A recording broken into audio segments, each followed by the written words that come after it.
There are moments in life when it feels as though you're climbing a mountain shrouded in fog. You can't see what lies ahead. There's no one walking beside you, no voice cheering you on. It's just you, the sound of your breath and the weight of your own footsteps. Those are the times when life feels both quiet and heavy. You might wonder, where did everyone go? Why am I walking this path alone? But what if that silence, that absence of others, isn't an ending but a beginning? Because it's often in those still, lonely stretches when no one is there to lift us up that we uncover the strength that's been quietly sleeping within us all along. Every person who has grown beyond pain has passed through this same season of isolation. It's not a punishment, it's a transformation. Life has a way of clearing away the noise so you can finally hear yourself. What feels like loss is often preparation, a preparation for something deeper, steadier, and more genuine than anything that came before. At first, loneliness can feel unbearable. You sit in your room, scrolling through old photos or waiting for a message that never arrives. You replay the past, questioning what you did wrong or what you could have said differently. But over time, something changes. When there's no one left to lean on, you start leaning on yourself. You stop running from the silence and begin listening to it. That's when loneliness transforms. It becomes your teacher. It reveals who you are without anyone else's opinion shaping your reflection. Most people spend their lives surrounded by noisy conversation, approval, distraction. But when that fades, what remains is truth. I once knew a woman named Linda. After 30 years of marriage, she went through a painful divorce in her late 50s. Her days, once filled with her husband's voice, the TV, and her grandchildren's laughter, turned into silence. At first, it drove her mad. She'd walk around the house just to hear her own footsteps to remind herself she was still there. But gradually, she began using that silence differently. She started journaling, walking each morning, and volunteering at a local shelter. Slowly, the emptiness that once hurt her became a space of peace. In that quiet, she met the version of herself she'd forgotten, the strong, gentle, thoughtful woman she truly was. That's the strange beauty of being alone. It strips away everything that isn't real, leaving only what's been waiting inside you all along. When you stop fighting solitude, it begins to work in your favor. Like an oak tree in winter, it may seem still on the surface, but beneath, the roots grow deeper and stronger. That's what loneliness does for the soul. It builds unseen strength. So if you find yourself in that quiet, lonely place right now, don't rush out of it. Sit with it. Let your roots grow. The hardest part isn't being alone, it's the moment you stop expecting others to fix how that feels. Most of the exhaustion you carry doesn't come from loneliness itself, but from waiting for someone else to make it disappear. We wait for the call, the message, for someone to notice our pain, and when they don't, it breaks our hearts a little each time. But the moment you stop expecting someone else to save you, you begin saving yourself. We're conditioned to look for comfort outside of us and people, attention, reassurance. But what happens when no one's there to give it? You can keep waiting, or you can learn to comfort yourself. It sounds simple, but it's one of the deepest transformations there is. Imagine the freedom of no longer depending on someone's reply, approval, or presence to feel okay. That's emotional independence, and its true power. I met a woman named Sarah who told me she used to panic when someone ignored her message or canceled plans. One day she realized she was giving her peace away every time she did that. So she tried something new. Whenever she felt the anxiety rise, she'd place a hand on her chest and whisper, "I'm still here." It seemed small, but over time,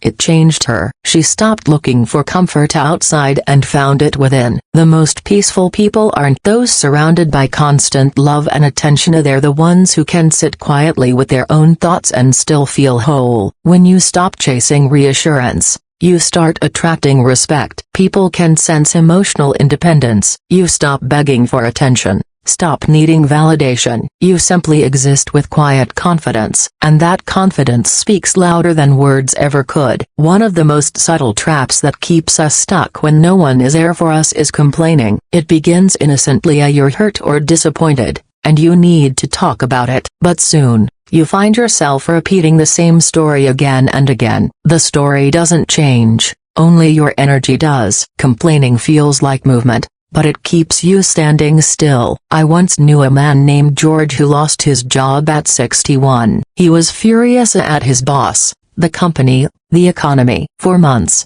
every time I saw him, he'd tell the same story. Then one day, he said, "I'm tired of hearing myself talk about it." That's when everything shifted. He started applying for jobs, took online classes, and even started helping other seniors facing job loss. The moment he stopped complaining, his energy returned. Complaining keeps your power outside of you. Action brings it home. When you act, even in small ways, taking a walk, updating your resume, cleaning your space, you remind yourself you're not powerless. Every small act of effort plants a seed of confidence. Each time you choose action over complaint, you start writing a new story, one of growth. Strength doesn't come from what you say, it comes from what you do when no one is watching. Another hard truth is that sometimes you give your best and still go unseen. You show up, work hard, love deeply, and no one seems to notice. That silence can hurt, but being unseen is not failure, it's training. It teaches you to decide what truly matters, to be noticed,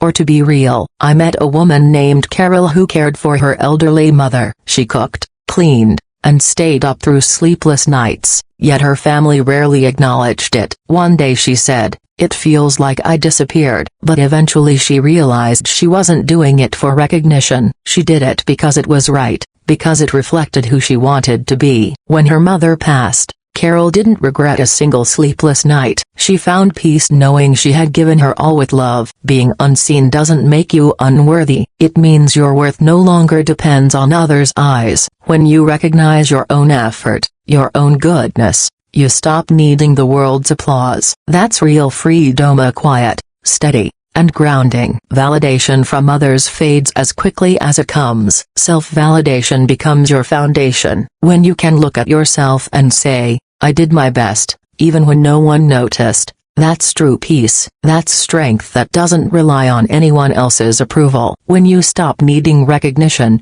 your steps become lighter. You no longer walk to be seen, you walk because you know where you're going. You stop performing and start living with truth. Quiet victories like showing up on hard days build the deepest kind of strength. The world's approval shifts like the wind, but self-approval stays steady. When you know your own heart, you don't need a crowd to cheer. That's when you truly start to rise, not by being louder or faster, but by being solid inside. Still, life will knock you down. Plans collapse, trust breaks, dreams fall apart. When that happens, it can feel like all your effort was for nothing, but failure isn't the end. It's a mirror showing you what still needs healing. A man named Robert once told me how his business failed after retirement. He lost money and confidence, and for months he lived in regret. But eventually, he saw the truth that he had been living to prove himself to others. Once he accepted that, he rebuilt his life around what truly fulfilled him. Failure,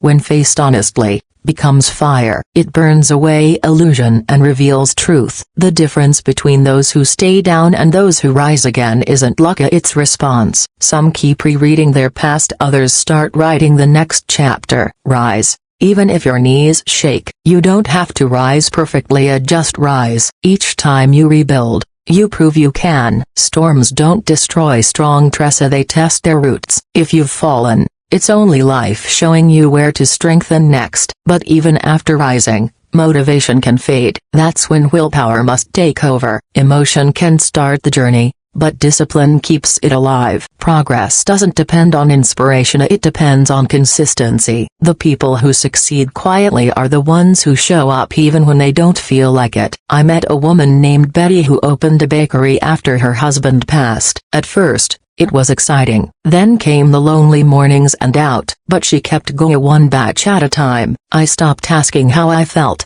she told me. I just did what needed to be done. A year later, her bakery became a neighborhood treasure. That's the beauty of willpower, it transforms ordinary effort into something sacred. It's not about being cold or robotic, it's about honoring your commitments even when the feeling fades. Inspiration is like wind, it carries you for a while but changes direction easily. Will is the compass, it keeps you steady. Over time, This builds unshakable trust in yourself. You stop being ruled by your emotions and start being guided by purpose. And then comes the final stage of growth. The moment you stop needing anyone to understand you. It might sound lonely, but it's where peace truly begins. Not everyone will understand your choices or your silence, and that's okay. You no longer need to explain yourself. You simply live your truth. I once knew a retired art teacher who painted quietly in her garage for years. Her friends told her to do something more social, but she kept painting,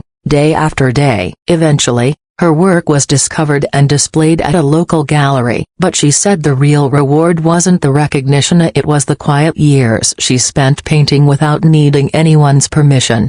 When you stop living for understanding, you start living for truth. You become like a lighthouse. You don't move to be noticed, you simply shine. Whoever needs your light will find it. And that's the heart of it all. Getting ahead when no one is there for you isn't about becoming hard or distant, it's about becoming whole. Your strength, your peace, your purpose, they don't depend on who shows up, they depend on you. Life's silence isn't punishment, it's permission. Permission to hear your own voice, to see your own worth, to grow at your own pace. So if you feel alone right now, take a deep breath. You're not forgotten, you're being forged. Every quiet morning, every unanswered call, every lonely night, they're shaping you into someone unshakable. No one coming to save you isn't a tragedy, it's freedom. It means your story belongs entirely to you. And one day, someone else who feels lost will look at you steady, kind, grounded, and realize that it's possible to stand again. Because you were never weak, you were simply waiting to meet the version of yourself strong enough to walk through the storm without needing a hand to hold. And here you are, still standing, still breathing, still becoming.